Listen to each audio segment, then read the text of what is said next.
From screen to shelf.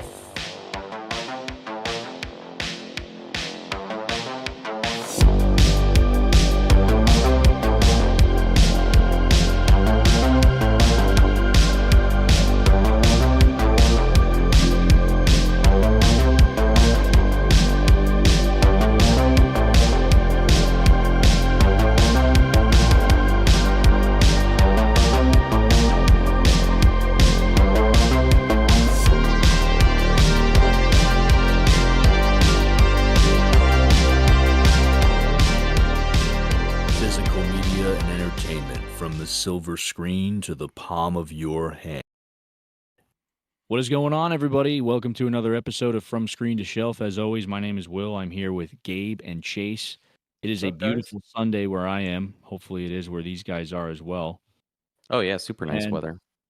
yeah, it's cold here, but it's a nice day out. It's not raining or anything, so it's great. But it's a perfect day to talk about Marvel and superhero movies in general, not necessarily in regards to the plots of these movies or creatively, but more so the business end of it and kind of where Marvel is right now, with everything going on, not only in the industry as a whole, but with Disney as a parent company, dealing with a lot of financial issues, so to speak, on a larger scale. And with that, Marvel's kind of in a weird place in terms of the direction they're going in and or where they're going at all. So we're going to talk about that, and we're going to touch on DC a little bit as well.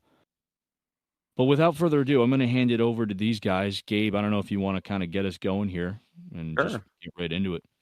I think the general consensus is there is, ever since Endgame happened, I think there's been a general consensus that people have not been as engaged. I'll say that because I was gonna say maybe it's fatigue. We were talking about fatigue, but some people say that's debatable. But I would say ever since Avengers Endgame happened, we hit the climax with Thanos, and um, we've all been kind of less engaged with Marvel. And at least to me, the thing I want to talk about, kind of like what Will said, is kind of like the business end. It's like what they're doing, what the future is. And right now, I think that they've kind of put themselves in a little bit of a corner. And some of this has to do with how much content they're putting out, and also the edit. We didn't even talk about this, the Disney Plus stuff.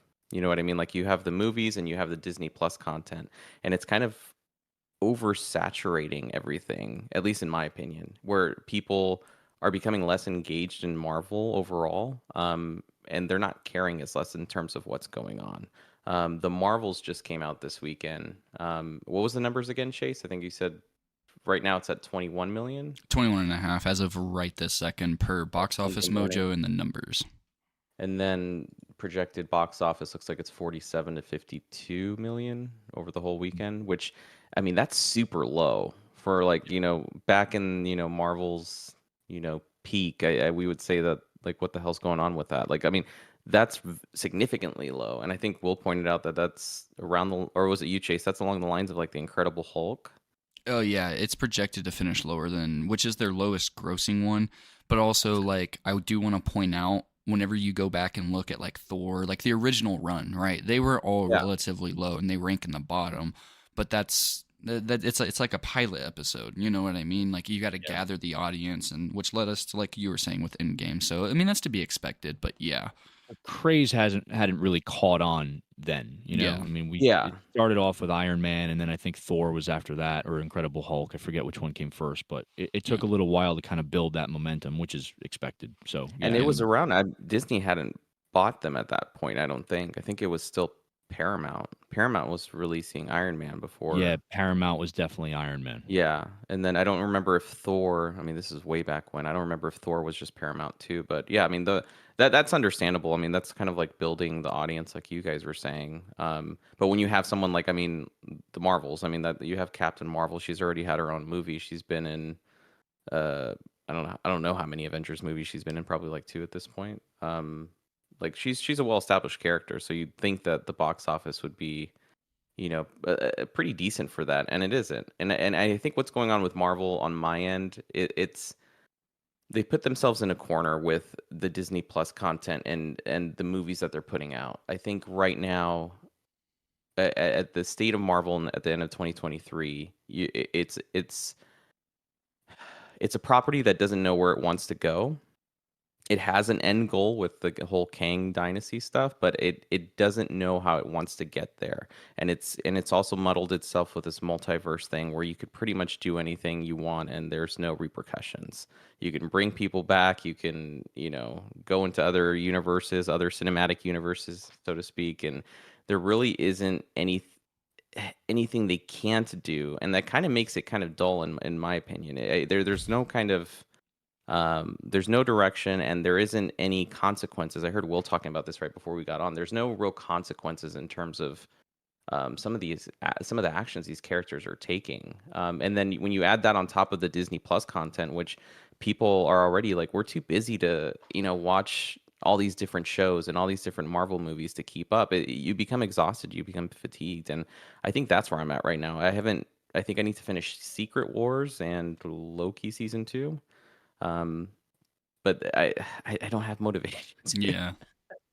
I don't have any motivation to, and I think that's a problem, because when Disney Plus came out, they were telling us like, this is just kind of side content. Like, you guys, just enjoy it if you want to enjoy it, but you don't really need to watch it to kind of know what's going on in the trajectory of the MCU. And I think that they did the opposite, to be honest with you, because if you didn't watch WandaVision and you jump into like Doctor Strange, you're going to be like, what the hell's going on? Yeah, exactly. I don't know if Loki's kind of getting there too. So yeah, I'm just at a point of like fatigue. It's just too much coming out at one time. It's hard to keep track of, and I also don't think that they have like a set trajectory with what they're doing. They have an end goal. They've already said that they want to do the Kang stuff, but I don't understand how we're getting there. The team's not being built up. I felt like the original Avengers, it was just set up so brilliantly with like, you had these little like teases sprinkled through. You saw kind of like the team merging together. The world was kind of like slowly being kind of, condensed to where like what's going on and what's going to happen with Thanos. But like here, we're just I don't even know what the hell they're trying to do. I'm lost. And this is me. I just came out of seeing the Marvels on Thursday night. I have no clue what they're trying to do. And that movie had it really same old Marvel crap. Humor sprinkled through. Some of the humor's funny, but it did nothing for the universe as a whole. It did nothing for Captain Marvel as a character, which is what at least I wanted to see. I wanted to see Brie Larson's character, at least kind of go through some shift or through something, and there was nothing. What would you give it out of 10? Give us your little nutshell review. If it wasn't Brie Larson, man, Brie Larson's the only, and maybe I'm just like a Brie Larson fanboy. I'd probably give it like a 4. God, 5 out of 10. Yeah, that's low for you, man. Yeah, that's like. I mean, there's definitely some funny parts to it, and it was fun watching it with people. I mean, people were laughing, they're having a good time. But like overall, when you walk out of that theater and you reflect on the plot and what just happened, you realize that it was 2 hours of nothing. Nothing happened, and that's not something I want to see. And Captain Marvel's an interesting character, at least in my opinion. I feel like you can really have some pretty significant and powerful stories that you can come up with her. And no, they brought in, the Kamala Khan, Ms. Marvel character, which again, if you don't watch the Disney Plus thing, you don't know how that's. I mean, it's a mess right now, dude. It's just a total mess. But yeah, right now I'm fatigued, at least. I don't know how you guys are feeling about it, but I am definitely fatigued of Marvel. I'm not excited for any Marvel projects that are coming out. The only one is maybe Deadpool 3, just because it's so unique and so different. And Blade, because I love Blade, and they just announced that they're going for a rated R Blade, which makes me happy. But I think that they're doing that because they're starting to recognize that people are tired of the same freaking PG-13 formula. Yeah. Humor, CGI, bad CGI sometimes, and just the same old, just kind of like, the hero beats the villain. It's like, no, I want to see the villain win sometimes. Yeah. I think that's why Thanos was so good, because he fucking, he won at the end of the first movie. I mean, he fucking literally won, and you walked out the theater like, oh shit. Yeah. Like, what just happened? And you don't get that anymore. Yeah. But I'm fatigued. I'm tired. At least for me, it's superhero fatigue. I don't know where you guys are at with it, Chase. Where are you at with Marvel right now? I think I wouldn't say superhero fatigue on my end. I think it's formula fatigue, which you've been saying. You know what I mean? It's formulaic fatigue. So I think we were talking about this, and then I was talking to people in the Discord. They're like, "Why are you watching all these awful superhero movies that have come out?" And I'm like, "Well, I haven't. The only one I haven't seen as of right now for Marvel and DC, Blue Beetle and Flash for DC, and then Marvel is Eternals, which I heard there was really no stake. But I mean, I'm interested in checking it out. I just haven't gotten to it, right?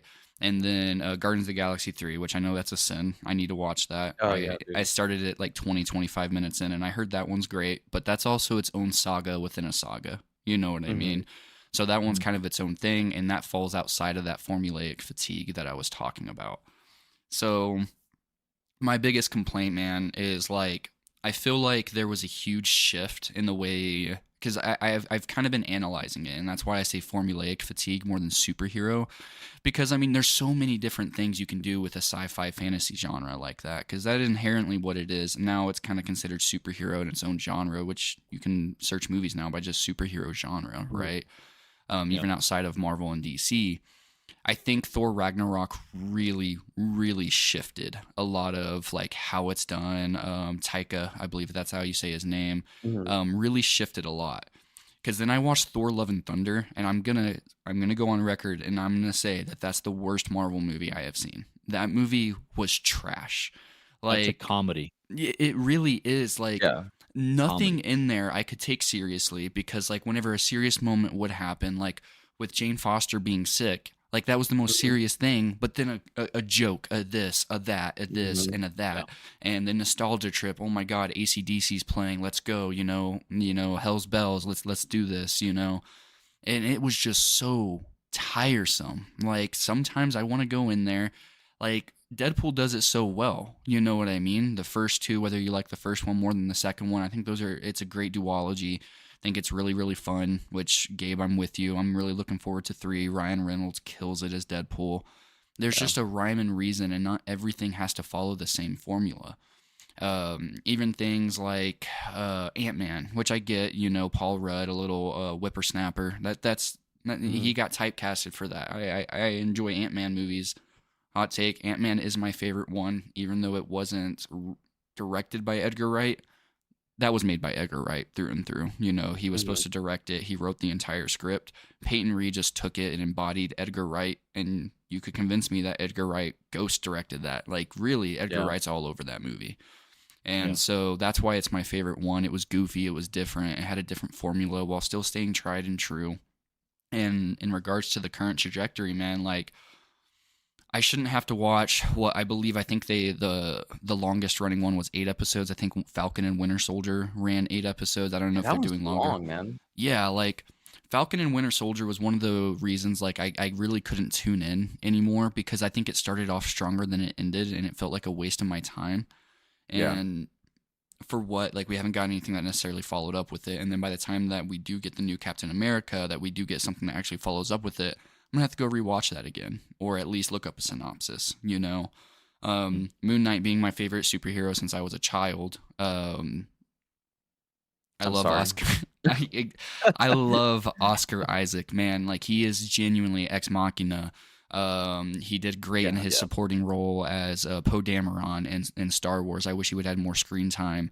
I think he's one of the most underutilized and undertooled actors out there. Like the dude can act his ass off. The guy is up there in my top 5 current actors right now. Oh, for sure. And Yep. he killed with what he was given. You have freaking Ethan Hawke in there, but again, it's Yeah. Yeah. Marvel, And I dropped out 3 episodes in. I still don't know how it ended. I heard it ends a little bit stronger, but Yeah. I'm just not invested. Is where I'm getting.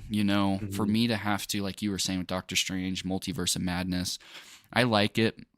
I thought it was a decent movie. I just felt like Sam Raimi was put in a nutshell to have to follow a damn formula. Like you Oh, for could sure. tell he was put in this damn box, and there were so many cool concepts that could have made it a lot more different. And I Mhm. still will say that it is the most different recent Marvel movie in the newer phases. But again, it was still like, if you didn't watch WandaVision, of course you could still kind of watch it. You could look up the Wikipedia synopsis and essentially know what's going on, but the buy-in's not there. Not Yeah. everybody wants to Yeah. sit through 3.5, 4 hours worth of TV shows to have to go and sit through another 2.5, 3 hour long movie. Mhm. That's almost a 7, 6 hour investment for what? To walk away disappointed, to walk away semi-happy, to walk away over the moon, Mm-hmm. I found some joy in Quantumania, but also at the same time, where's the big buy-in whenever it comes to Kang the Conqueror? When Ant-Man does what he does. You know what I mean? Yeah. Like, I really don't find a big build-up because it's not like Thanos was introduced before, and then you had 11 years of hype around like, oh my God, Thanos is here. Now it's Mhm. kind of been done a little bit differently, but you only really need to see Quantumania out of all of these movies. That's essentially where I'm Yep. getting. So where's the build-up? All right, is it another 10-year plan? So now we're going to have 20, 25 years plus all these TV shows plus this oversaturated market. Like, Yeah. that's really where I'm getting. Like, phase 1, 2, I believe it in Avengers Endgame ended Phase 3, right? 3. Okay, Yeah, so yeah, you had phase 3 phases yeah. that was super formulaic with some tried and true remedies in there. Of course, they didn't hit the mark all the time, but for the most part, it's kind of like what we were talking about. I believe it was the last episode where we were talking about a different subject where it was like, write this all out. You know what I mean? Mhm. Or no, it was the David Gordon Green, Oh, yeah, yeah. So you write these Halloween all movie. out and then have a copacetic, like just make it formulaic, make it tried and true, and stick to the vision, right?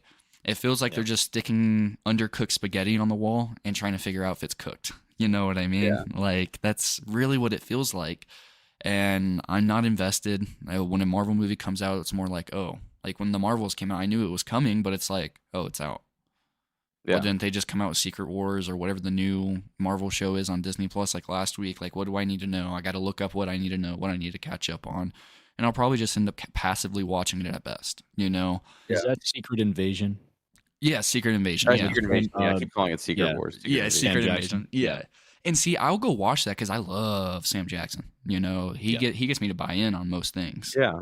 And he's in Yeah. he's in the Marvels, and he has I don't want to say significant screen time, but he's in it quite a bit. Yeah. And I mean he's always great as Nick Fury. It's just the problem, like what you said, Chase. It's like you have this formula that it's you know what to expect, and I Yeah. think that ends up kind of leaking through to like the plot and the villains that they're using. Like, and I think that's always been a critique with Marvel is like they just have some of the worst villains that they're super forgettable. Like, you don't Yeah. remember what their motivations were, outside of maybe like Thanos and the big ones. Yeah. But yeah, I agree with you, man. I agree with that assessment. When we start talking about DC, I'll maybe chime in on what you said about whether it's formula fatigue or superhero fatigue. Yeah. Because I don't know, at least on my end, I feel like it's still kind of it's turning into superhero fatigue. But Yeah. yeah, but we both sound like we're tired. For sure. Because, like, I shouldn't have to keep up with so much. Star Wars is at least semi manageable. It wasn't there for a little while. Felt like there was so much coming out for Star Wars on that. But they've really Yeah. toned it down. I think they realized what they were doing. And here with Marvel, and which comes up to like the next point, we're going to get a little bit of a break depending on how, like, with the strikes ending and stuff like that, which is a whole different talk track. But the only actual Marvel Studios produced movie that's going to be coming out next year is Deadpool 3, slated for the end of next year because everything's got pushed back. So maybe that might need to be the break, but knowing how they work, they might try to pump out 3 or 4 different TV shows, which 3 to 4 different TV shows. And then it used to only be 1, 2 movies a year. And then it became 2 consistently. And then I think they were even dropping 3 a year at one point. Mhm. God, I that's think just this too year much. was 3. I'm pretty sure. Like, I mean, Yeah, Guardians, Ant-Man, There's and Guardians. Marvels. Yeah. yeah, Marvel's Ant-Man. Oh yeah, because then Black Panther was last year. Yeah, Yeah, and so I didn't you're, I mean, watch you're that one getting too. Yeah, that one was solid. I mean, I was super excited for that one just because Black Panther is probably one of my favorite Marvel it's movies. great. Yeah, but then obviously, like, you lose Chadwick Boseman, and I think that honestly threw a big wrench too. I don't know how much they wanted Black Panther in this new kind of phase, because I know he was well received and people loved that movie, and maybe that kind of made things wonky too. You had probably this plan for Black Panther to be in all these movies, and then he passes away. Yeah. It's tough. Yeah, Will, what He about had you, such man? well, on Chadwick Boseman real quick, he Yeah. had such a charismatic presence too. Oh, It for was just sure. one of those kind of. I mean, I don't want to compare him to Heath Ledger. I mean, we shouldn't compare anybody like that to anybody. But yeah, he embodied that role, right? And I think that Mhm. kind of resonated with a lot of people. Though, so to lose somebody like that so young, and that's unexpected and shocking. It's hard to pick up the pieces after that. Yeah. Where are you at Yeah, with Marvel? yeah. As far as where I'm at, I mean, I agree with a lot of what you guys have said. To be honest, I will say this: I haven't been as invested in Marvel like I have with other franchises. Superhero movies have never really been like a thing for me. I've Mhm. never. I mean, I've enjoyed a lot of the Marvel movies. Iron Man is still, I think, one of the most unique movies they've ever put out, and I think Robert Downey Jr. Uh, he just kind of transcends that role. He was made to play that role, kind of like with Paul Rudd for Ant Man. You know, I will say Mhm. this. At least with the first three phases, or I should say, I'll classify it as the Avengers run, like the Yep. initial Avengers Mhm. run. You know, those first 10, 15 years they really had a lot of success with finding characters, or I should say actors, to embody these characters incredibly well. You know, even Mhm. Scarlett Johansson with Black Widow, you know, Hemsworth as Thor. I mean, they had a lot of success with that, and I'll get back to that in a second because I also think it has to do with digestibility, right, Yep. and Mhm. household names. That's part of the reason why I think that initial run was so successful, and resonated with I will say audiences outside of your traditional like superhero like comic book fan crowd, right? Yeah. Those movies just had so much appeal once that momentum got going because you had these really well known actors playing these roles, and Marvel and Disney, you know, kudos to them. They really had a game plan with that first run, right? And like you were saying, Gabe, they're kind of at a place now where I feel like there's not really a game plan. Like there is, but there isn't, you know. And I just don't think they have the star power that they had with that first run. You know, they have some good names in there. I mean, I'm excited to see what they do with Jonathan Majors. I mentioned this to you guys the other day. I think he's an incredible actor, an incredible talent. Mhm. And my concern is that, like you guys were saying, with some of the other people involved, it just feels like a lot of wasted opportunities, right? More so now than it was with that initial run. Yeah. Yeah. Um, I haven't even seen most of the movies in the initial run up to Avengers Endgame, Infinity War and Endgame, right? And I still really enjoyed those movies, and I think that was part of, I guess you could say, the convenience about that initial run is that I didn't feel like I had to watch every movie. Yeah. Whereas now it's almost like you feel like you need to do that. And we were talking about this before.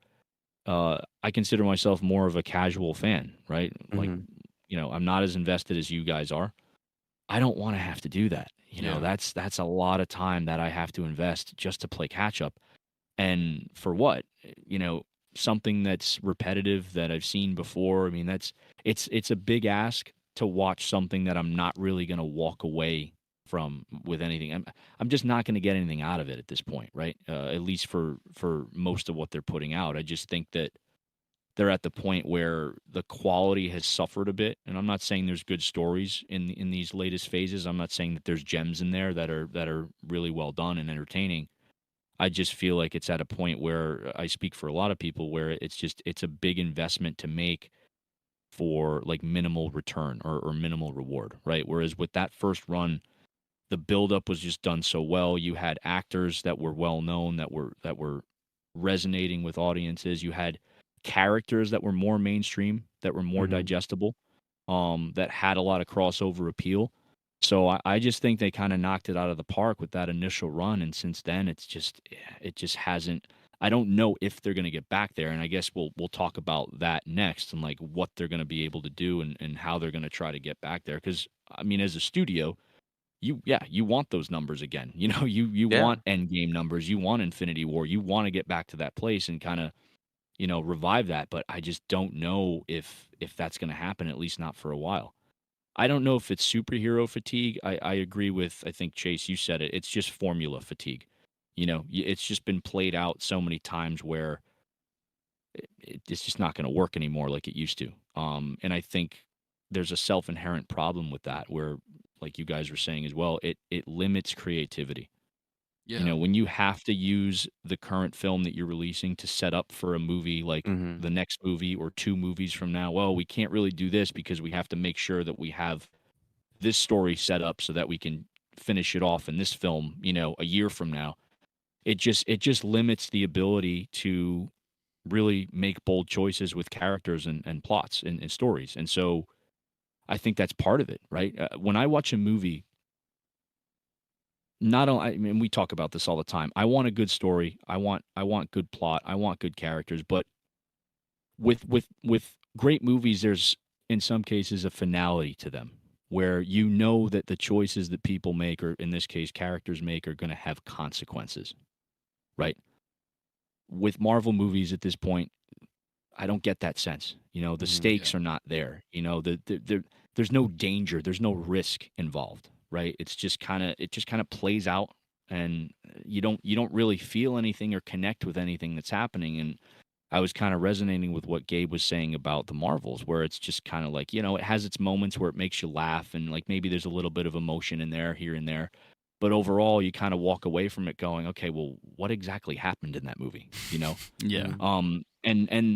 And that's part of the big problem, with those first films like Iron Man. I always point back to that movie because it was the first movie that Marvel had put out, but it's the movie with the strongest sense of identity. Yeah. Mhm. It For had its sure. own identity. And I think that's largely due in part to the fact that, they weren't trying to set anything up. They were just trying to take a chance and hope that it worked. And, we're just going to go out there and make this movie. And, they brought in Jon Favreau, who's an incredible talent. I think that has a lot to do with Iron Man's Yeah. success. He is just anything that Yeah. that guy works on is successful. Yeah. Mhm. But you had Robert Downey Jr. and you just had Marvel, who was in a position where this was like a big thing for them, because this was like, okay, we're going to officially start making movies and try to do our comic books and our characters justice. But I just think that's a big problem, is that a lot of these newer films, they don't have a sense of identity separate from the Marvel universe, Yeah. you know? Yeah. And I I think they That's just have to exactly find the a better problem. way of doing that. Yeah, I think you hit the nail on the head right there, man. I think that these movies can't have their own identity because they're so Boxed in. intertwined with what's happening with like the rest of the Marvel universe. So like, and Kevin Feige, I think he's the overlord of Marvel, who Yeah. Hmm. kind of oversees all these movies. And I mean, kudos to him, because I don't know how he keeps track of everything. You know what I mean? Because like literally, like, can you imagine like saying, like, oh, in this movie, like I fucked up because in this movie I did this. Like, you literally have to keep track of every single thing you do, because if you do something that kind of goes against any kind of canon that you've already kind of established, you're screwed. And that's Yeah. a stressful job. And I think they kind of need to get back to the basics of just giving these heroes their own identity and kind of not setting up a universe, so to speak, like what you said, like using these as stepping stones to get to the next movie. Um, and right now, kind of like I know Will had touched on this. Maybe we can talk about like trajectory of Marvel right now. Jonathan Majors, that's also up kind of in Yeah. limbo I was because gonna of bring what's that up. going on with him, yeah, legally. So like, do you use him? Do you not use him? He's an incredible freaking actor. I think he was a great He was choice as like great. the next follow up, as like, for Thanos. I think like they nailed it. They're great at casting people. Yeah. Marvel is Yeah. is really great at casting people. They're just not great at utilizing the talents that they bring in. Like, so Yeah. Jonathan Majors, I mean, I don't know where you guys are at. I know this is probably a touchy subject for some people. I'm kind of at the point where it's just like you use them. You use them until maybe, I know that the court stuff's in limbo right now. I don't Yeah. know when they're going to have an outcome legally, but Yeah. you use them until then, because right now I don't have, at least as a, for me as a fan, and I've been going to every single movie that's been coming out. That's probably the biggest thing I'm excited for. And Jonathan Majors, X-Men, and Deadpool. Those are like the Yeah. biggest thing I'm excited for. And if you take away Jonathan Majors as Kang, What do you have? It's just yeah, a wasted. You have a whole wasted movie. yeah, So like, I actually, Will, you brought up something amazing that I didn't get to touch on, because I was gonna bring up, Gabe. You already brought up like the first thing I was gonna bring up was like, what's gonna be the trajectory of Jonathan Majors? Honestly, I don't know. I feel like that's a thing that the studio should decide and then just let the fans react. I don't really think I have a proper input on that one. I Mm. think he mhm, killed it as King. Like, Yeah. golly, the range of emotions he had to have playing multiple Kings with different personalities yeah, showed his Hmm. skill sets as an actor. But I also wanted to pose this to you as well, Will, because you brought up a great point. Like, RDJ was well known at that point. Yeah. I don't think he was a household name by that point, but a lot of people knew about Robert Downey Jr. because he had his own issues. You know what I mean? I think it was at mhm, the turn of the century he had some issues. Yeah. And then Scarlett Johansson was well known. I believe Mark Ruffalo was decently well known. But they Hmm. also is like, again, Gabe, you brought up a great point. They have a great skill set of taking somebody with no history, Chris Hemsworth, right? I think he had a couple of starring roles. Literally, his trajectory went up overnight. Popularity went up overnight. Chadwick Boseman, I believe he had a lot of really great roles, but he wasn't a household name until Black Panther, you know? Same with Tom Holland. I didn't know who the hell Tom Holland was. You know, I mean, he was young, you know, whenever he first became Spider-Man and then was thrown into Civil War and stuff like that. So you had a lot of buy-in with these people that like, God, this is Thor. Oh, this is Iron Man, you know, and then you get 10 years. Like a lot of people were watching this as young adults, teenagers, kids growing up with these movies and seeing them evolve. And I just don't think the movies and like, you know, some of the cast are done. Some of them are still there. The movies aren't evolving with the audience, right? Because unless they're just trying to essentially capture that same cycle, hey, we still want to go capture new age kids, new teenagers, newer young adults. And I think they're kind of leaving the people that have the buy-in, like, you know, ourselves and stuff like that have been growing up with these, watching them evolve. I'm not watching the movies evolve, you know? Some of the new cast and stuff like that. Like, it's not like I have anything wrong with them. Like I said, Oscar Isaac is, to me, top 5 actors out in the modern era right now, to me, personally. Yeah. So I think you bring up a great point, both of you guys. I wanted to touch on that, you know, because they have a habit of making people stars overnight. You know, they are great at casting. So it's not necessarily there's a character issue. I really think it's a story and trajectory issue for the most part. And then to your point, Gabe, the last report I read, at least I think it was a month ago when the Jonathan Major stuff came up, Galactus is supposed to be overtaking it. And that's why they've got the Fantastic Four movie kind of barrel rolling in production right now. But Kang, I mean, Galactus definitely is a big threat, but what are you going to do now? Now you've got to reset what you've been already trying to reset since what? Endgame was 2020, 21, if I remember right. Been almost 3-4 years. 2019. Yeah, 2019. So then now you have Fantastic Four slated for midsummer release in 2025. You just restart 6 years of progress. Now start the whole 10-year cycle again. That's a mess, I'm dude. curious about Fantastic Four too, guys, because all of those incarnations have not been successful, right? Yeah. So I'm interested to see how that movie does financially. I know it's a while away at this point, but that was something that popped into my head too. Like, oh, they're gonna try Fantastic Four again. So I'm wondering how that's gonna go. I'm torn on Miles it. Teller? Did they go with Miles Teller for that role, Mr. Fantastic? I don't know if that was in the confirmed or not. reboot. Unless they're going to try to reuse him again, which... Yeah, that was my... No, I don't think so. Yeah, I don't think so. I think they killed it with... what's his... I don't know. Straczynski. I forget his name. Oh, yeah, like we showed up in Doctor That's who Strange. I'm thinking of. Yeah. I'm thinking of the Dr. other... that was kind of like it was like a joke, because what had happened was, I think he was wanting to... I think they wanted him to like star in it, and he was like, no, I want to direct it. He's like, I don't want to star in it. He's like, I want to direct it. He's a great director. So yeah, he's a great with Quiet Place and everything. So I think it was kind of just like a little like joke where it was like, hey, we'll throw you in here as like, you know, Mr. Fantastic, but it's not really going to be you in the role. Like, so I have no idea what they're doing with that. And to me, Fantastic Four, like you brought up Galactus, like that, to me, that's like a whole other... Gotta set that up. You know what I mean? Like that. Yeah, that's like a whole other like to me, it's like you're done with Kang. That's when you set up Fantastic Four and do all that stuff. I mean, but I don't know, man. It's so disorganized right now with what they're trying to do, and only Kevin Feige knows really what's going on at this point, because I can't keep track of everything. And I think Will brought up the best point when he mentioned Infinity War and Endgame. You didn't need to watch all the other movies to watch those two films. And I think that's why they're so successful, because I think a lot of people went to go see them just out of hype from hearing like, oh, this was a great movie, you should see how it ends. And people were flocking to go see it. They may have not have watched everything prior to that, but it had its own kind of confined story, right? And it had like a good little setup to where, like, if you didn't know what was going on, they kind of just briefed you real quick. It's like, hey, this is where we're at, and here's the story. And then, of course, everyone's going to go see Endgame with the ending of Infinity War. So it was kind of like this very general, where it's like, hey, the general public can come see this, and you don't need to, keep track of all these shows and all these movies that have come out. And right now, I think that's why they're in a corner where it's like, right now, you need to watch the Disney Plus shows at this point, because you're not going to know what the hell's going on. And fatigue. I mean, we're going to start talking about DC here in a second, but to me, it's turning into superhero fatigue. I know for you guys, I know you said it's more formula fatigue, but I was mentioning Mm. to Will where where you announced the new Superman, and I don't even Yeah. care. Like to me, Right. at any Yeah. point in time, like if this Yeah. was like 10 years ago, bro, and you told me the new Superman, I would have been freaking out. And Yeah. I don't even remember who they announced. I Oh, I don't think it's they did. They announce the star? yeah. Oh my God. See, okay. To your Yeah, point. dude, Yeah.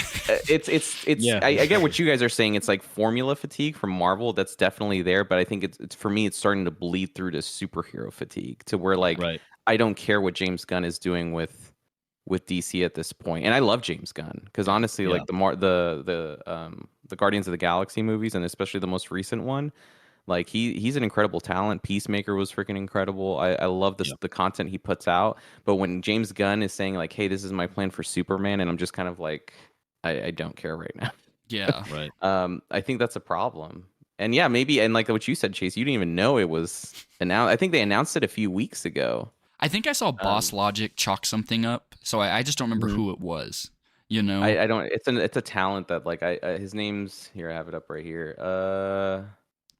because like Man of Steel David was great. Corn Sweat. David No Corn idea who that Sweat. is. Yeah. I don't know who is. Yeah. I've never heard of him. Uh, But it was also like Henry Cavill. I didn't know who he was at that yeah, point. and he was Yeah. freaking Great. dude. He's my So personal. he's my Absolutely great. Superman, Yeah. dude. Yeah. He He's was. I mean, great. they didn't really give him much to do, but dude, he was such a freaking great Superman. He was fantastic. Fucking fantastic. But I mean, we can start transitioning to DC. But I mean, any do you guys have final thoughts before we push on from this Marvel thing? I have one or two things, but I want to see where you guys, if you had any final thoughts about Marvel at this point. I got a couple things, but Chase, did you want to go ahead first? I really think that's it, man. Like, I really do think it Yeah. is just Mhm. like, give me something serious with stakes in it along the lines of Endgame and Infinity War like Yeah. that, and keep the damn comedy low. You know what I mean? Like, I don't Yeah. need to always laugh, like, Mhm. because now it's getting Yeah. to the point if I go see a Marvel movie and if I don't laugh, it's part of the formula and it's going to piss me off. You know what I mean? Like, if there's not a corny joke, like, just change it up Yeah. enough for me to be curious with what you're doing. Not for me to be Yeah. like, oh, it's a Marvel movie, like I am right now with the Marvels. I mean, I like whenever she was Miss Marvel, I liked it a lot. Whenever she transitioned to Captain Marvel, Kamala Khan, I like her a lot. But I just really don't care Yeah. about the movie going to go see it. You know what I mean? Because it's Yeah. like it's either gonna be a waste of my time or Gabe pretty much gave me the thoughts, and I'll probably check it out when it hits Disney Plus. Mhm. Yeah. So that's my last thoughts on Marvel. Go ahead, Will. Yeah, I mean, I'll just say this: whether it's a matter of superhero fatigue or just the quality, right? That's up for debate. We can't expect one genre to reign supreme, in perpetuity, right? Yep. So, like, no Mhm. matter what it is, whether it's action films or like the westerns, right? Horror, whatever you want to be. Every genre has peaks and valleys, right? And I think right now, I mean, superhero movies they had that great run, like we talked about.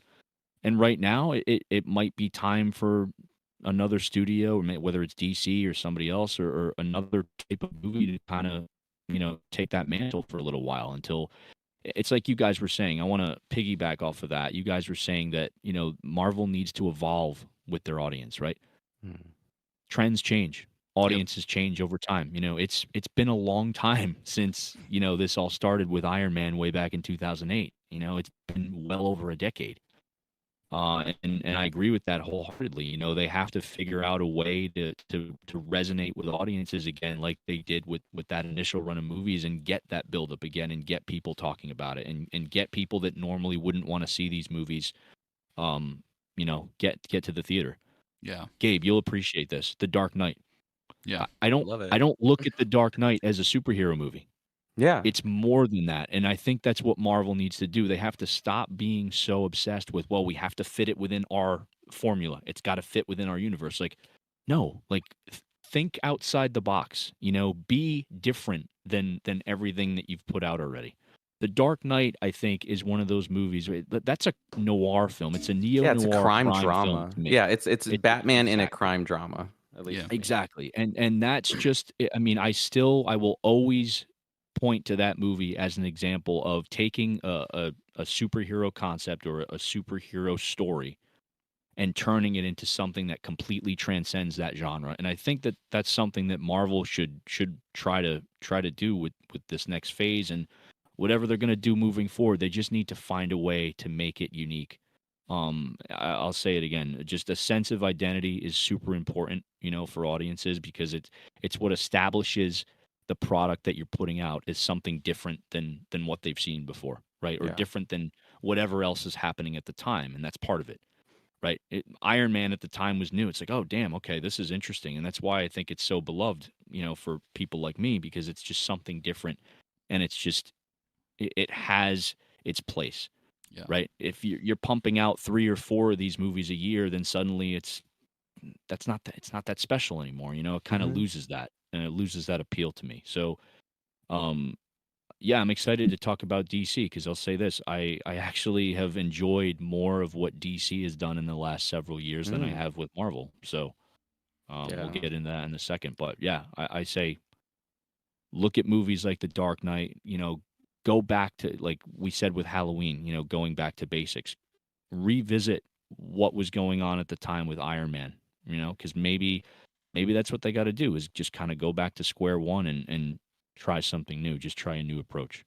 So I think it's what see you what said. happens. Well, it's identity, right? It's like taking these characters, because we all love these characters. At least I love a lot of these characters, and it's giving them their own sense of identity. It's like making each film, its own thing, not a part of Yeah, the MCU. Like take the whole MCU thing out of it, make it its exactly. own thing. And I think I am optimistic about some things, like when they just announced that Blade's going to be rated R, because that was a big thing, that Yeah, big gripe I had with that movie, where it's like you guys are going to turn into this PG-13, like comedy sprinkled. Like no, like Blade needs to be rated R, Yeah. and it needs to exactly. be dark, and it needs to be gritty, and it needs to be something different. And they did great casting with that movie too. It's that I can never say the guy's name. I always feel bad. Who's the new Blade? Marshala Um, Ali. yeah, Marshala Ali, I freaking believe. fantastic actor. Yeah. Great freaking choice for Blade, at least in my opinion. So like Hmm.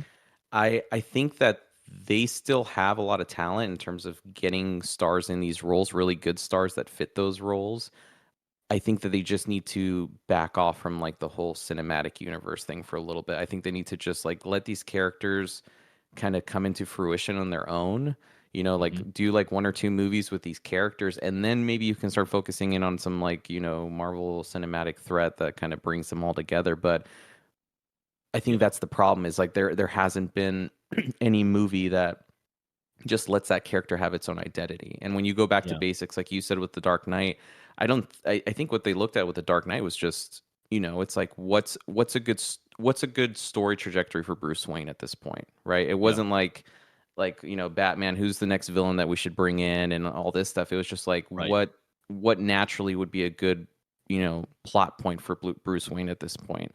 And they killed it. And I think they could kill Yeah. it with Blade. They can kill it with Fantastic Four, but you really need to focus in on those characters and not so much Kang. Like if Kang ends up in Blade, I'm done.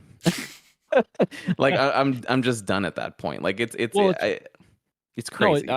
it's what you're saying. It just has to feel organic. It just has Hmm. to feel more authentic, and I just think that's a great point. It's like, I think what they need to do is not approach it when they're writing these movies, when they're producing these movies behind the scenes. Do not approach it from, okay, well, this is where it's going to fit in the cinematic Hmm. universe. They have to start thinking about it in reverse, where it's like, okay, let's just make a great movie with a great story and a good character first. Hmm. And secondly, the cinematic universe should be taking a back seat to these individual stories. Yep. And I think somewhere along the line that those roles were reversed, right? And Hmm. that's what it feels like right now with Marvel. So Yeah. So we'll see. Hopefully Marvel gets their crap together, um and hopefully I think they're starting to take note. There was a Variety article that came out about Blade being rated R. I know that they mm, were like tossing the idea of like bringing back some of the original Avengers, which I think would be Trash. horrible. Yeah, I mean like that would take yeah, away, the stakes of, Black Widow's death and Robert Downey Jr.'s death in that movie. Like that would just I'd stop watching Marvel at that point. yeah, If they brought those back. Like it would just be trash. So just focus on the character. You have so many good characters to work from. You have the entire Marvel umbrella to choose from, and just do those characters justice, and you'll get a good payoff with it. So we'll leave it at that. We'll start transitioning into DC because I think Chase has some thoughts about DC and where it's going, and with the whole James Gunn takeover. So let's start delving into DC. So yeah, whenever it comes to the way I feel about DC, and it's very interconnectable with Marvel, everything that we pretty much said, right? When it comes to formula. So I have some positives and negatives about DC, right, in their trajectory. So they did everything completely opposite. They gave you very little buildup. It gave you a very, very, when I first watched Justice League and walked out, it was a 6 out of 10. But then when I found out that there was a different cut, I was one of those ones clamoring for it, and I definitely think it was warranted to release Same. because it actually tied everything together. Was it? Yeah. I'm not going to sit here and say it wasn't infinitely better. That's one of those few 4-hour-long movies that the runtime flew the hell by for me. Like, I was so invested when it dropped on HBO Max, everything. Same. That kind of ties me into like where the formula is. Because one of the few movies, and I do seriously consider Into the Spider-Verse the best superhero movie to come out since Iron Man. I really, really do. Into the Spider-Verse, I get it's animated, and it's kind of like comparing chalk to paint, right?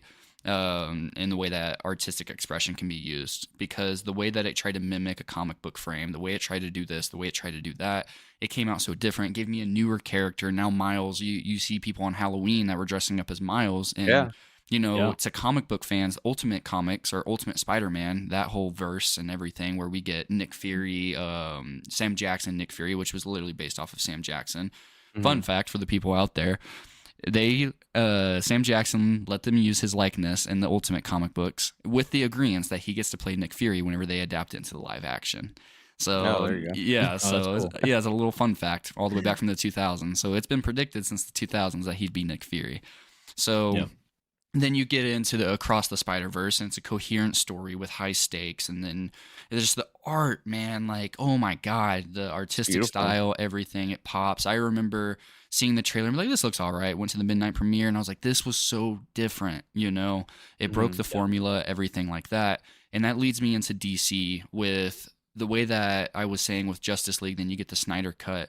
Justice League just came out of nowhere with the Whedon cut and just tried to be something so damn different versus everything that was precedented before it, which I appreciate to a degree, right?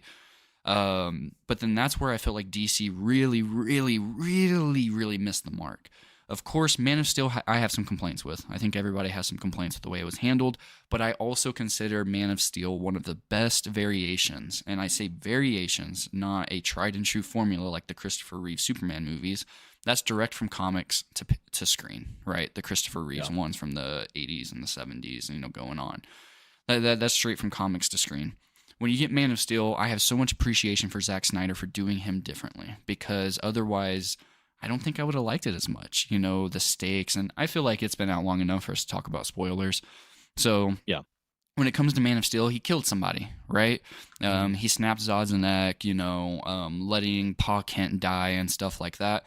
I felt like it was just different enough. Henry Cavill as Superman, the way that it was shot, everything about Man of Steel makes it my favorite, or one of my favorite live-action superhero movies in the modern era. I love Man of Steel. And then Gabe, I believe you were touching base on earlier that he got wasted. Like, oh my, why couldn't we just at least gotten Man of Steel 2 before this whole revamp? Dude, I wanted it so bad. At least something, even under a different director. I just wanted more Cavill as Superman, not just in Justice League, right? So I think that's really where DC shot itself in the foot, is after the Whedon cut, and then they finally released the Snyder cut. And then it just became all over the damn place, right? And I really think that changed with Birds of Prey, Suicide Squad. Then you got all these different ones, which again I appreciate because they're trying so many different things. So like I'll go out there to see, because I can go and genuinely, what is DC doing this time? So I really think they completely shifted. Once Birds of Prey came out, you've got Aquaman. That's along that more comedic, lighthearted, almost damn near Marvel tone. Marvel formula.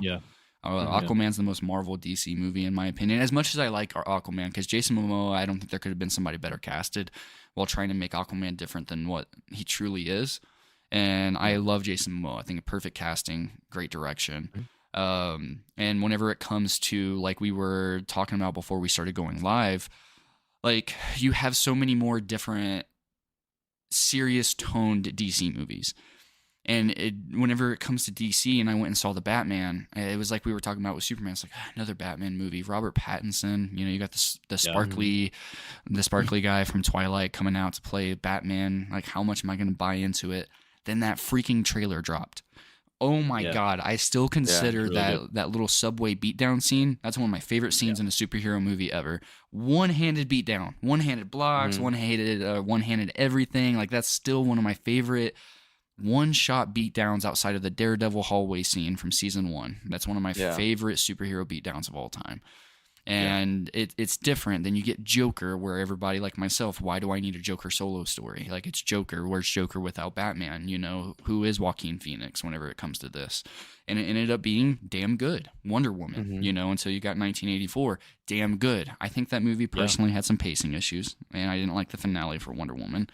But, I mean, it's definitely up there as one of the better ones, right? When it comes to the current trajectory and everything, I have no damn clue. It is under James Gunn. Peacemaker is personally my favorite thing that DC's done in the last few years. Outside of like the standalone Ben Affleck ones, I think that would have been a damn good jumping off point to restart everything with Pattinson, reintroduce a whole new saga, but now it's under the Elseworlds banner. Cool.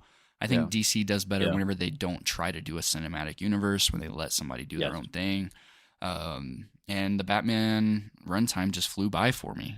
Peacemaker, confined into its own little box.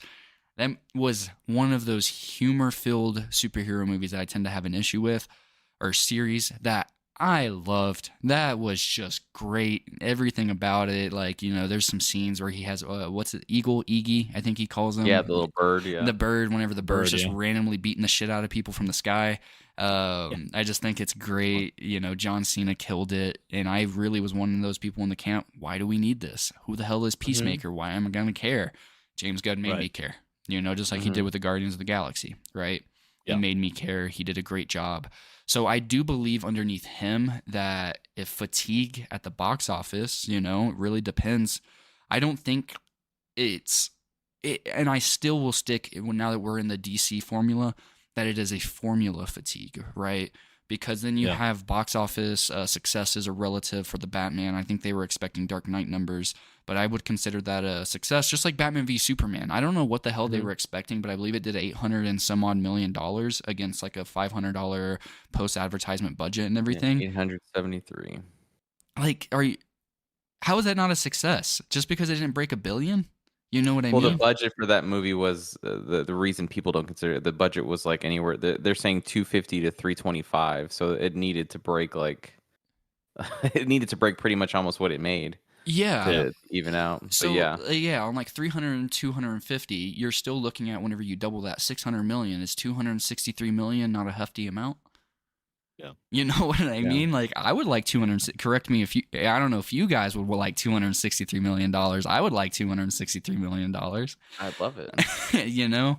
So I never understood that. As much issues as I had with Batman v Superman, I despised that movie when I walked out of the theaters. It had so many issues, but I appreciated it. I think the Ultimate Cut changed it for me. Dude, 100%. It's a way better cut. Ultimate Cut is to chime in there with that, just because like it is such a different movie when you add those like a few scenes, and I mean it's still not perfect by any means, because freaking Doomsday is garbage, but makes sense. It's like they butchered it. They butchered that movie, and the same thing with Justice League. To me they butchered that movie. Until the Snyder cut came out, but I mean I'll touch on that here in a little bit. But I agree with you. Extended cut of Batman v Superman is way better. Yeah, it's an infinitely better movie. I really do think that they should have just stuck with Zack Snyder. Like, I know there's stuff out there. I mean, you can go and read it. There was a lot of behind the scenes issues and stuff like that. And I think that was just them being hard on him. I consider Watchmen, like, some people complain that, like, oh my God, I remember when Watchmen came out, they said it's too much like the comics. Now you deviate too much from it. You know what I mean? Like, that was almost page for page a live action adaptation, outside of I think the last 2 minutes, right? Had a little bit of creative freedom in there. And I consider Watchmen one of the ultimate superhero movies. I really do. I consider Man of Steel one of the most coherent Superman stories from beginning to end, where it gives you all this emotional buy-in, where he's just not an American Boy Scout. It was different enough. It made me care. It gave him feelings, gave him emotions, not just, hey, I do right, like the Christopher Reeve ones, as much as I like those. I even have the Steelbook collection up there, like the little 4-film set plus the bonus Steelbook. I love the Christopher Reeve ones, and I even like Quest for Peace. I find fun in those little, adventures and stuff like that, right? Because I love camp, and they're different for the time. Right. It's kind of like sidetracked. Did you guys ever see the 80s Captain America live action superhero movie? Did you guys know that existed? A while back. I've seen it, dude. Yeah. Where he's got like a motorcycle helmet for his war helmet. Yes. It's, oh God. I saw that like 10 years ago. It's so bad. Yeah. So it's like, I appreciate when things are like tried and true for their time and stuff like that. And I think DC gets a lot of hate, because I even enjoyed Birds of Prey. It was different enough. You want Harley Quinn? Here's Harley Quinn. Dude, you know what I mean? I love. I'm the minority with that. I when I came out, I walked out. I was like, man, I fucking love that movie. And everyone's like, that movie's trash. And I'm like, what the fuck? Yeah, what'd you watch? Like, I get it. Like, sometimes when it comes to DC, I think they do their characters a little dirty sometimes. Like Cassandra Cain, I don't think they set up her to be the mute Batgirl that that she is to become in the comic books. But, I mean, it's Birds of freaking Prey. What'd you expect? Literally the title is like in the fantabulous emancipation of one Harley Quinn. That's like the official title of that movie, So, yeah, I love DC, and it's really because they don't try to stick to one constant formula. They're constantly trying different things, which to some people is a mess. Some people it works well. I still haven't seen Flash, so I don't know how the DCEU essentially gets wrapped up. I've heard good things about Blue Beetle. Blue Beetle being like my second favorite DC superhero. I love Ted Kord. I love Jaime Reyes whenever he was introduced in Final Crisis and then revamped into or Infinite Crisis, I believe, whichever one it was. And then he's the Blue Beetle that we know. I love him, I think DC has a decent trajectory, but it's just like you said earlier, Gabe. I didn't even know who got announced as the new Superman, man. Like, you bring up such a valid point. Dude, that would be like groundbreaking news. Like 10 years, like maybe 10 years ago, that'd be groundbreaking news. Yeah, like Superman Man of Steel was, because of the way it looked shot, the way everything, right? Yeah. It looked so different, and the cinematography, man, I gotta give infinite amount of shout outs to the cinematography of Man of Steel. Like, dude, holy cow. Like the clothesline scene. Yeah. It's I tell people this sometimes, they do a double take. To me, it's my favorite Superman movie ever made. And I know a lot of people sometimes will do a double take with that, and I love the Reeves stuff too. But I feel like Man of Steel it's super underrated, and I feel like it embodied just it was unique, but in like the soul of Superman was there. I guess the best way to describe it. It's just like Zack Snyder, you could tell he's really passionate about bringing like the best Superman story that he could. And it's wonky at the end with the destruction of freaking Metropolis. Like, I mean, like there's like millions of people that die, but whatever, who cares? Like it's it sets everything up. To the side. Yeah, I mean, but it's really a solid and Henry Cavill, to me, is seriously the best Superman that's ever been put on screen, at least in my opinion. And I love Reeves, too. I'm not trying to downplay Reeves, but Cavill just killed it as Superman. He just had that classic superhero look to him. And the way he portrayed that character, I think he really cared about, delving into... And Henry Cavill's a nerd. I mean, he loves all the, comic books and all the nerdy shit. So you can tell he did his research in terms of, like, putting effort into bringing the best possible Superman on screen. Yeah. But yeah, sorry, I he wanted really wanted to come back too. Yeah. Yeah, and there was that little period where he was gonna come back, right? Where it was like, revoked, and then, dude, I felt so bad. That's a mess. Yeah. Yeah. God. That's horrible. Could you imagine being him? Right, hearing on the news. I don't think he ever got told that he wasn't gonna. He got told he was gonna come back, and then he got told that he wasn't. But he didn't get told that. He found out through the internet. Found out secondhand, That's trash. Crazy, yeah, that's trash, dude. That's how you treat one of your actors, man, and someone who's brought you a good amount of money too. Because I think a lot of people, I mean, what drove that universe was Man of Steel, at least with Batman vs Superman and Justice League and all that stuff. I mean, Henry Cavill did a great job in his role. I agree with you, Chase. I mean, I think you and I agree a lot on DC. I think DC's very unique. They give their films room to breathe. Like every DC movie that's put out is like different, and I think that's why I liked Birds of Prey so much, just because it was Different. just wonky. It was like it didn't care about It was like what it fun. was trying to do. It was just like a fun movie for Harley Quinn just to go batshit crazy in. Yeah. For me, I was super. One of the most disappointed moments was walking out of Batman vs Superman and walking out of Justice League. Yep. I was just so disappointed, but I think Warner Brothers just meddled in those movies too much, man. I mean, we talked about the extended cut for Batman vs Superman and then the Snyder cut for Justice League. The Snyder cut for Justice League was freaking great in my Mhm. opinion. I think it was freaking outstanding, and you could tell where the studio just went in there and tried to marvelize Justice League. Add Yeah. the humor into it, add more, even the color grading. It was like, no, these colors Brighter. need to be more like brighter, more vibrant. It's like it needs to be a Marvel thing.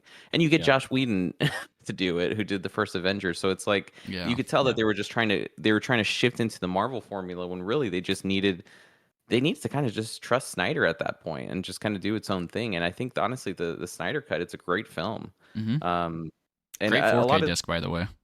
oh yeah, freaking phenomenal. And but then they started kind of going into the whole Marvel-ish kind of thing with like Aquaman. Aquaman was fun. It had its Yeah. humor in it, and but it was like a super bright, colorful movie. And same thing with Shazam. God, Shazam. It's yeah. But it's just, and the Flash was cool, man. I know a lot of people hated it when it came out. I mean, it's not horrible. I don't hate it or love it. I'm just kind of in the middle with it. It's decent. There's It's some, watchable.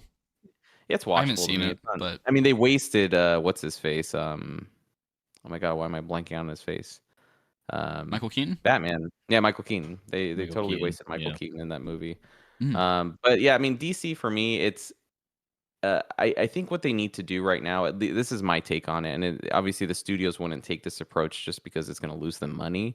I, my take with DC is like wait 5 years, Yeah. wait 5 years to like build up some hype and like do your stuff with the Batman, because obviously that's its own thing, and I know you have the Joker sequel coming out, which is kind of its own thing. Finish those movies up and then give us a little bit of a waiting period just to kind of Yeah. build up some hype again, because right now kind of going back to is it formula fatigue or is it superhero fatigue? For me personally, I'm at the point where it's superhero fatigue at this point. Like Yeah. maybe just the Batman is the only one that I'm kind of like stoked for, because I do want to see where Matt Reeves takes it, just because it was so different. It was good. Yeah, it was phenomenal. So, but I'm just at the point where I just don't care. I really don't like. Right, like we talked about Superman announcement. James Gunn was super excited to announce the new Superman. I breezed through the article. I'm like, all right. I'm like, I'll wait and see, how he does. And that's not me, dude. Like, that's not me at all, especially for a Superman announcement. Like, I'd be there, going through the article, reading multiple articles about it. And no, I read through it, like breezed through it, and I was like, all right, I'll wait and see how it goes. And I just don't. I think James Gunn really just needs to look at it, and the studio won't let him do this, but I think he needs to say like, let's take a break for a little bit and Mm. let this stuff kind of, you know, build up and build some hype for audiences, because right now I'm just not hyped for anything. I'm not. I think the new one's called Superman Legacy or something like that is the one that he's Something working like on. that. Yeah. And they're Yeah. gonna skip the origin story, which makes sense, Yeah, which I'm fine with. I mean, It's it's kind kind of of like the Spider-Man. Batman. They did that with Oh yeah, the Bat. Batman. Yeah, that Yeah, was perfectly done. Like it still touched Yeah. on it and sprinkled on it. yeah. And it was like an Yeah. early Bat. It was like year one kind of Batman. You could tell he wasn't like he's still, when he dives off of the building and he just kind of crash lands, like he's still learning, but he's God, not like man. new either. That subway So, scene though is like, if you haven't seen the Batman at this point, it's worth watching at dude, least the very first 20 great. minutes. I love the and elevator scene with the Yeah. flashing like bullets. Like, oh, dude, it's so good. It's Yeah. it's a fantastic movie. But my approach with DC at this point, it's like I think James Gunn is a great talent. I think that honestly, like I was super excited hearing that he would be taking it over, because I honestly think everything that he's touched, at least superhero wise, I love all the Guardians movies. I love Peacemaker. I think he cares about the content. I think the he's Suicide very Squad. knowledgeable. And Suicide Yeah. Squad, yeah, I think he's very knowledgeable about the content. He cares about the content, so I think it's in good hands. I just think that right now I need a break, dude. I need finish off the Batman trilogy and then go from there. Yeah. Because right now I don't like, if they announce the new Batman, I don't know if I care, which is crazy, dude. I got Batman tatted on my arm, man. like You're gonna look at your tattoo and be like, I don't care. Yeah, I don't care. Like, really, if he was like, "Hey, this is the new Batman," I'd be like whatever. I don't He'll care. announce you as the new Batman, man. He's got you. No, I'm good on that, dude. Be the worst Batman that ever appeared on screen. But yeah, that's where I'm at. I think DC has the upper hand in my opinion because like they're getting a fresh slate. You know what I mean? So people are Yeah. gonna be excited to kind of see where they go with it. Yep. But if I was a WB exec, I'd be like, let's sacrifice a few $100 million the next few years, and then just dive into it 3 years from now, 4 years from now. I think Marvel should do the same thing. Honestly, like if we went 5 years without a Marvel movie, and then you saw a teaser, like the red band Marvel logo show up on a teaser, like five Yep. years from now, after not having any Marvel content, everyone would be losing their minds. Yeah. But it's just right now, it's like it's just oversaturated. I'm just done with it. At least for me, it's superhero fatigue at this point, which sucks because I love superheroes. Yeah. What about you, Will? You said you like DC more. If I understood you right before we Yeah, transitioned. well, and it's not that I don't like stuff that Marvel's put out. I have my favorites with Marvel. I like Black Panther. I talked about Iron Man, Captain America: The Winter Soldier. I actually think that, I mean, that's my Oh favorite yeah. Captain America movie, but I think that's a really well done movie and one of those Mhm. examples of like in my top 5 for Marvel. So that's Mhm. up there with Iron Man, Black Panther. And I liked Ant-Man. I agree with what you said about Paul Rudd. I think he's perfect for that role. But yeah, getting to DC, I just like a lot of the stuff that they've put out. I really enjoyed the Batman, and I'm with you, Chase. I didn't think I was going to enjoy that movie. I heard Robert Pattinson, and I was like, oh, that's weird. Like, I Yeah. thought about the Twilight stuff too. Yeah. Seeing him in like The Lighthouse and some other films, like he's really grown on me as an actor, and he is a tremendous talent. So for me, hmm once I saw that trailer, I was like, "Damn, this is actually like This looks this fire. looks fire. Like this Yeah. this looks crazy." So I really enjoyed that movie. I have the Steelbook. Joker's great too. Yeah. I think Amazing. again, I think DC is in a situation where, like you guys were talking about, like Justice League and Batman versus Superman. There's a lot of like studio meddling involved. I think they tried to do like what Marvel did, but without the time frame that Marvel had and the years that Marvel had to their advantage. They started it much sooner than DC did. Although, to say, I mean, The Dark Knight was Coming out of that before a trilogy. lot of those Yeah. Marvel movies too. So, that's not necessarily true. I just think that DC, again, they tried to do what Marvel did and were unsuccessful, but that actually worked to their favor, at least in my opinion, because they, like you guys said, they had more creative freedom with these different approaches that they were taking. And so you didn't get movies that were as formulaic and as just conventional like you did with Marvel. So Yeah. yeah, I think to me, I mean, that actually it just worked so much better. You had more creative freedom. I really hope that Marvel takes a cue from DC in the regard that, they're letting James Gunn kind of do what he thinks is best. And I think that's something that studios should do more often, just in general. But if we're going to specifically talk about superhero movies, yeah, James Gunn has been very successful with pretty much everything that he's done within the genre. Guardians of the Galaxy, I don't love those movies, but I think going back to that sense of identity, I think they establish it much better than a lot of the other Marvel movies. Right? Mhm. They're again, I would put that up there with Iron Man. It just feels different, right? And I think that's because they let James Gunn kind of do what he thought was best. That's all they have to do. Mhm. Get somebody that's competent, that knows the material well, and let them just let them do what they want to do. Let Let them them cook. carry out their vision. It will work. Yeah. Yes. You know, you don't hire a chef, to cook your meals for you and then give him half the ingredients that he needs to make it good. It's just Yeah. not that's not how it works. So I just think DC has to continue to do that. But I agree with what you guys said. I think overall, a break would be good. It would be needed. That way everybody can take a step back, kind of, put the pieces back together, collect themselves, and figure out how they want to move forward. Right. Um, I'm not as excited. I mean, I don't get excited for like superhero movie announcements, right? So that's never happened with me. So for me, it's like if the movie's good, the movie's great, and if I Yeah. love it enough, I'll buy it on physical copy, like I have with DC movies. I actually own, I think, more DC movies than I do Marvel. So I mean, take that for what it is. I just, again, I kind of like those stories that are much more grounded in reality. Like Batman is a much darker story. The source material is darker. The Joker movie was right up my alley, and I forgot to mention this when we talked about Marvel. Werewolf by Night, I Mm. thought was incredibly well done. And again, hearkening back to what I was saying, I'm going to repeat myself again. It just felt so different than everything else that was being released Yeah. by Marvel, and that's what I want more of, right? And that's what's going to work. And not only was it different, it was a really well made story. I mean, well, I should say the well written story, but it was the shots in that movie and the cinematography were great. They even had callbacks to like the old school Universal monster movies, which I thought That's was dope. cool. You know, so not only did they allow them like creative freedom in terms of like within their own story, but in terms of like references to other movies like within the horror genre and like classic horror films, like that's cool. Like that's the stuff that's like going to make something stand out and make something memorable, Mm-hmm. at least to me. So, yeah, I mean, I just think DC has done a better job of allowing that to happen.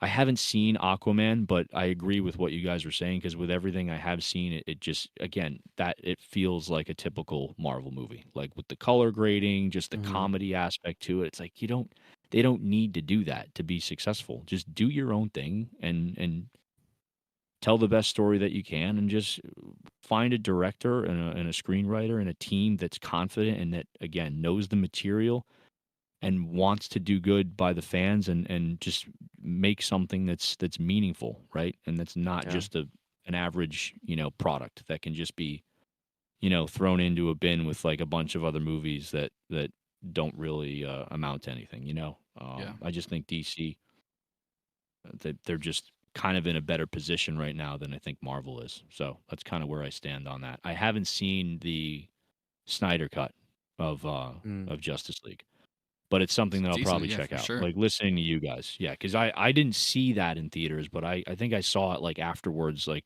I don't know if it was like on demand or whatever at the It was time. trash. And it was just yeah. Yeah. It was hot Just garbage, it, dude. it But I kind mean, of goes without saying. You guys have already pretty much said everything that I would say anyway. So The but regardless. CGI I lip. agree. I agree with what you said, Will, too. It's like the whole identity thing, but the thing with Warner Brothers that frustrates me is like they've done it before. Like you said, they've done it with like Christopher Nolan, Dark Knight trilogy, and like now with Matt Yeah. Reeves, the Batman. Like they've done it with some of these movies where it's like you give the team creative control, right, and let them Hmm. do their own thing, and you're gonna reap the benefits of that.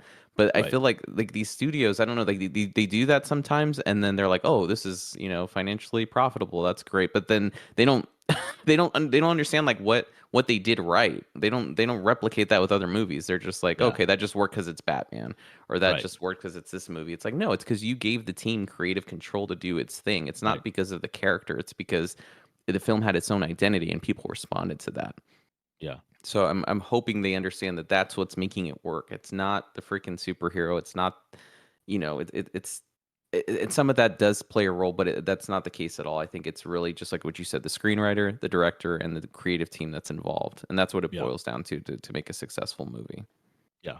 And I mean, there's a lot of talented DPs out there. Like if you want, I mean, that ultimately the DP is mostly responsible, working Hmm. with the director. I mean, that's you hire a certain DP, they have a certain style, they have a certain lighting style, like what like color grading, that all Hmm. plays a part of it. So, it also comes down to like what kind of story do you want to tell? Do you want a movie that's going to be darker, in tone and in color and atmosphere? I mean, okay, so find a DP that's going to fit that story, Hmm. like that's all part of that. So, yeah, I mean, and we saw that with like Batman and the Joker films. I mean, those are awesome movies on their own. Yeah. Hmm. And I think getting back to what we were talking about with Marvel, that's why they work, because I can just sit in front of my TV, okay, grab the case off of my shelf, pop it in, and watch it. And wow, this is a great movie. Okay, great. That's it. That's all I want. I just want Yeah. to sit down, watch it, and enjoy it without having, wow, I wonder how they're going to play this into the next 3 minutes. It's like, I don't want to Yeah. do all that. And I mean, that's more of a personal thing with me. I know there's guys that I work with that love that. He is like the Marvel movie and DC cinematic universe, encyclopedia. Like, oh well, WandaVision and this episode here, it like ties in. I That's not me, okay? You know? Yeah. But your casual moviegoer is also not that person. So, Mm-hmm. Yeah. again, getting back to what I said before, it's gonna work for both of them. Obviously, you wanna maintain some semblance or some sense of, like, what makes a DC movie, and what makes a Marvel movie a Marvel movie. I just Mm-hmm. think they have to do a better job of finding a balance between, okay, this is part of a cinematic universe, but it's its own story. So for those that are going to see this and have an experience just to watch one movie on its own, Mm-hmm. I think there's a way to go about it where you can achieve that, where it can be a great standalone film by itself. But if you want to watch it, with the whole mentality of, okay, this is part of a bigger universe, then they also have stuff thrown in there that connects with that, right?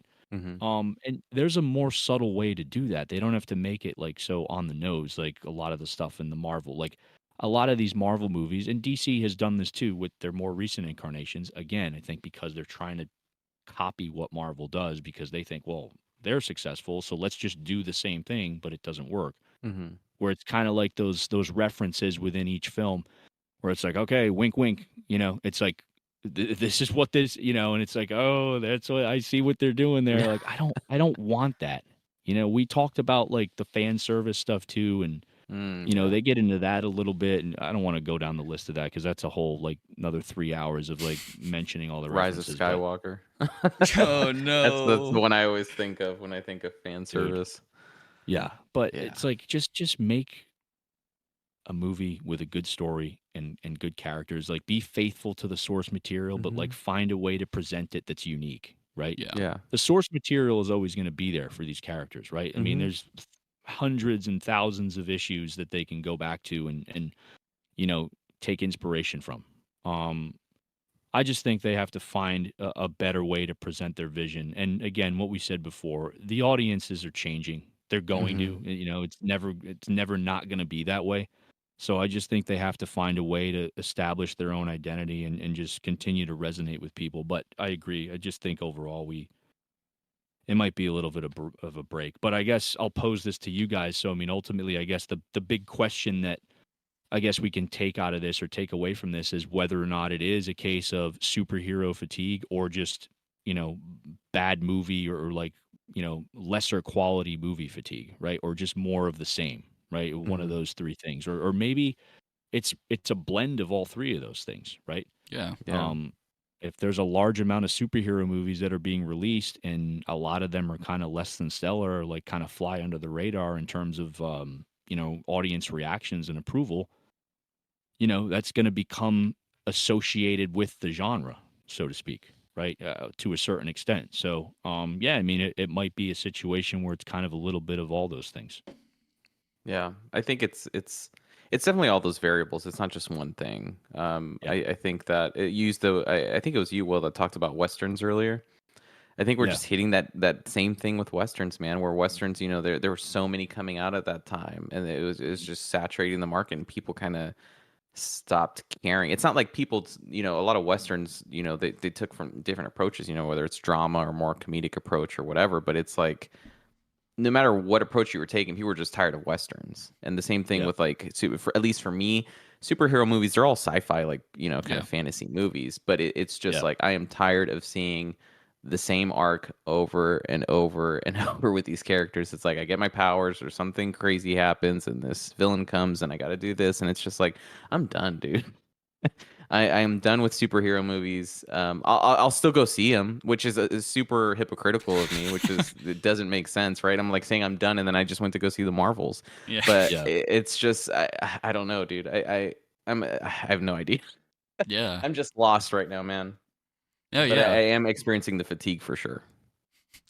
Yeah, and I agree. I think it's all of those things, especially whenever, like, because the formula thing to me 100% applies to Marvel, for sure. 100%. Like I said, like, Thor Love and Thunder is just one of the worst movies in the superhero genre I've seen. Like, it had zero stakes. Like, I mean, there were stakes in the movie, but Come I on, bro. couldn't take Those it. llamas were funny, man.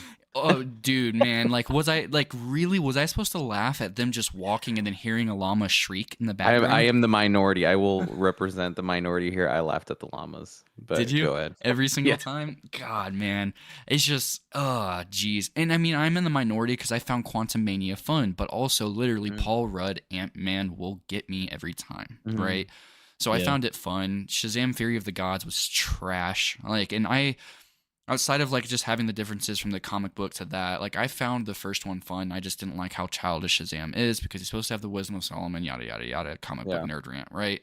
But I also need to shout out the DC animated universe for people out there that Oh, yeah. follow that. Like that's one that they have successfully rebooted a couple of times and kept me invested since I was a wee little lad, right? Mhm. Now they're in the Tomorrowverse where they've kind of revamped it a little bit more, and it's still trying to gain some ground, but it's very solid. You know, even if you took some of these scripts and just threw it into live action, like I believe it was Justice League Dark Apocalypse War, that's still to this day one of the darkest superhero movies I've ever seen.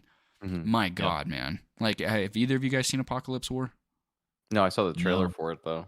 Oh my God. Okay, so I can't even go remotely into spoilers, but oh my God, that movie is dark from It beginning looks to messed end. up. It really is, man. You know, like, geez, I remember sitting down just expecting another, dark-ish one, but my God, that movie was dark. You know, the stakes were high. I cared, and I remember every single second that something was happening, I was like, oh my God, they did that. Oh my God, they did that. And it would just be cool if there was some type of build-up and payoff like that, because the DC animated Yeah. universe had heavy investment for it. It had a lot of tried and true formulas, a lot of changes and stuff like that.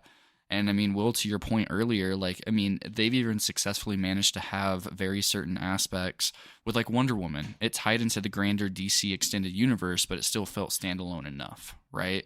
Yep. Where I could watch it like the Joker. I could recommend that to somebody. Yeah, you can just watch that.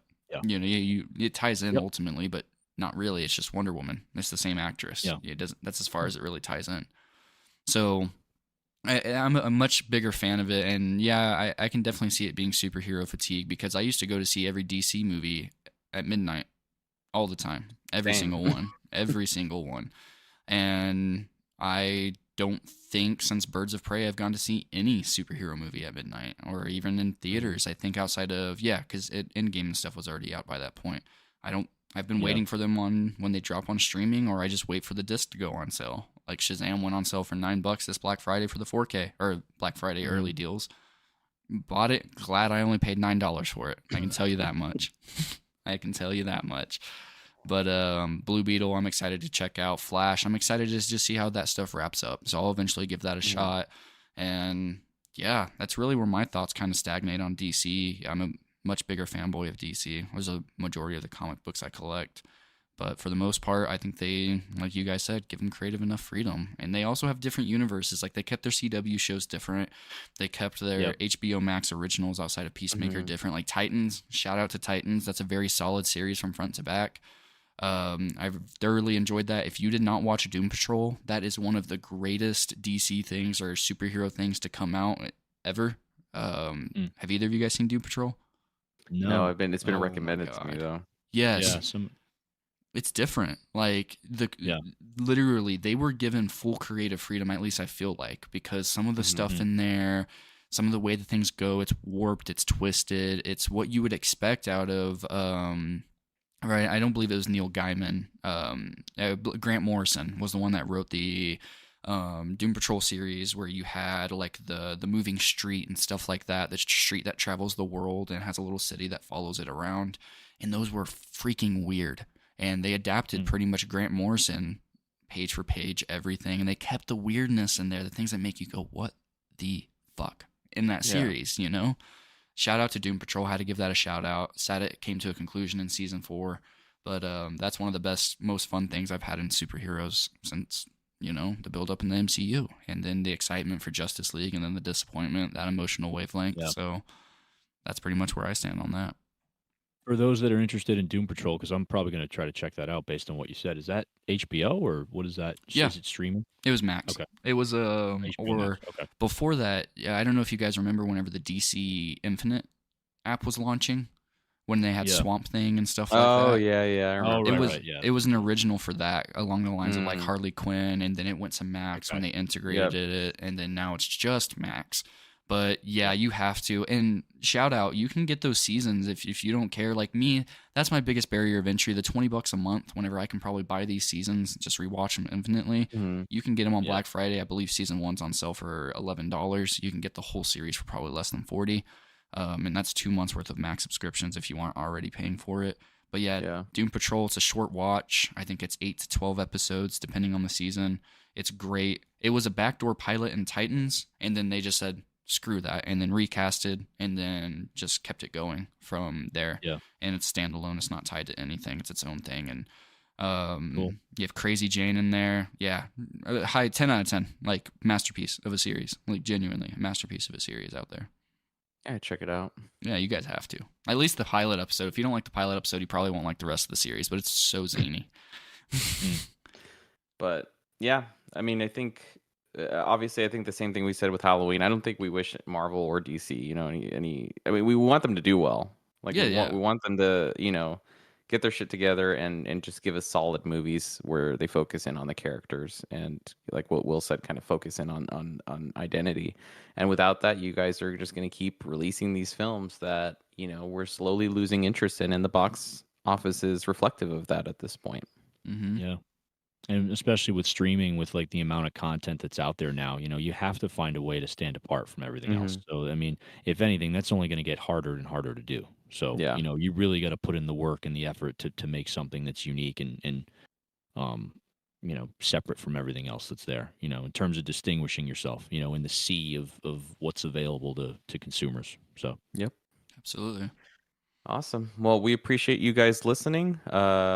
Thank you so much for tuning in, and we appreciate everyone that's been subscribing. We've been looking at the numbers; it's been slowly climbing up. So, we just wanted to say that we appreciate you guys.